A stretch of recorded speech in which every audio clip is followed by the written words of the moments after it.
আরে রাসেল, তুমি এইখানে? ইয়ে মানে কি ব্যাপার রাসেল, তুমি ওকে চেনো নাকি? না মানে ইয়ে মানে হ্যাঁ চিনে তো, আমি ওর ক্লাসমেট, আমরা ফ্রেন্ড, তাই তো? Hi, I am Bithi.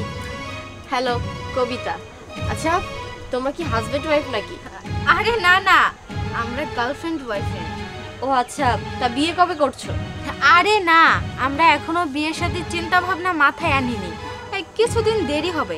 ও আচ্ছা, তা কোথায় যাওয়া হচ্ছে তোমাদের? জাস্ট কফি খেতে। কিছু যদি মনে না করো, আমি কি তোমাদের সাথে জয়েন করতে পারি? শিওর। আচ্ছা ঠিক আছে, তাহলে চলো। চলো।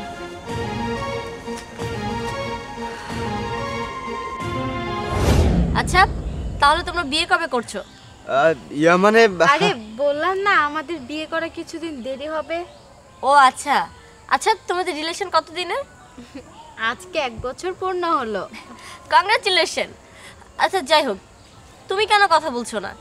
আমি তো কিছুই বুঝতে পারলাম না। দেখো, ও আমার ফ্রেন্ড, ও আমার সাথে একটা কথাও বলছে না, অথচ তুমি আমার সাথে কি সুন্দর করে কথা বলছো। আপু, আপনি তো শুধু আমাদের বিষয়ে জিজ্ঞাসা করতেছেন, আপনার লাইফ সম্পর্কে কিছু বলুন। আসলে আমি ম্যারিড, আমার বিবাহিত জীবনের 3 বছর চলছে, কিন্তু আমি এখন একটা সিদ্ধান্ত নিয়েছি। আমি সিদ্ধান্ত নিয়েছি যে আমাদের সংসারটা আর টিকিয়ে রাখা যাবে না, আমাদের সংসারটা আর রাখবো না। আমি ওকে খুব শীঘ্রই ডিভোর্স দিব। ডিভোর্স? কেন? কারণ সে অন্য নারীর প্রতি আসক্ত, তার অ্যাফেয়ার চলছে। তাই আমি চাই না ওদের দুজনের মাঝখানে থেকে আমি কাটা হয়ে দাঁড়াই। তাই ওদের লাইফ থেকে সরে গিয়ে ওদের জীবনটা যেন সুন্দর হয় সে ব্যবস্থায় করে দেব। হ্যাঁ, আপনি একদম ঠিক কথাই বলছেন। তার ঘরে স্ত্রী রেখে সে অন্য মেয়ের সাথে সম্পর্ক করে, এটা তো অনেক বড় অপরাধ। না না, অপরাধ কেন হবে? সে এখন সেই মেয়েটিকে ভালোবাসে। সে যদি সেই মেয়েটিকে ভালোবেসে ভালো থাকে, তাহলে সমস্যা কোথায়? এখন হয়তোবা আমাকে ভালোবাসার মতো কিছু নেই, সে হয়তোবা আমার মধ্যে আর সুখ খুঁজে পাচ্ছে না, তাহলে আমি কেন শুধু শুধু ওনার সুখটা নষ্ট করব? আর তাছাড়া সে অন্য মেয়ের সাথে অ্যাফেয়ার আছে, সেটা তো আমি টলারেট করতে পারবো না। যে কারণেই আমি ওনার থেকে সেপারেট হতে চাই। আসলে আপু, আপনার মনটা অনেক ভালো। আচ্ছা, একটা কথা জিজ্ঞেস করব? তুমি যদি ম্যারিড হতে আর তোমার স্বামী যদি অন্য কারোর সাথে পরকীয়া করতো, তাহলে তোমার কেমন লাগতো? না না, এটা আমি কখনোই সহ্য করতে পারতাম না।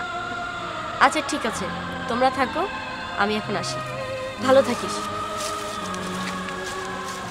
বিথি, তুমি একটু বসো, আমি একটু আসছি। কবিতা দাঁড়াও।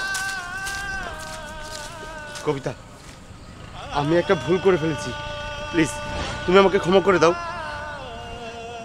তুমি কেন শুধু শুধু মাপ চাচ্ছ? তোমার তো কোনো দোষ নেই। তুমি যেহেতু অন্য কারোর সাথে ভালো আছো, ভালো থাকতে চাচ্ছ, থাকো না। আমি তো তোমাকে অনেক ভালোবাসি, আর আমি মন থেকে চাই তুমি যার সাথেই থাকো না কেন, যাতে খুব ভালো থাকো। কবিতা, এমন করে বলো না, আমি তোমাকে ছাড়া বাঁচবো না। আমি কি থেকে কি করে ফেলেছি আমি নিজেই জানি না। আমি একটা ভুল করে ফেলেছি, প্লিজ তুমি আমাকে মাফ করে দাও। সরি, সেটা আর সম্ভব নয়। তুমি আমার প্রতি যে ভালোবাসা ছিল সেটা অন্য কাউকে দিয়ে দিয়েছো। তুমি তাকে নিয়েই সুখে থাকো। Good bye.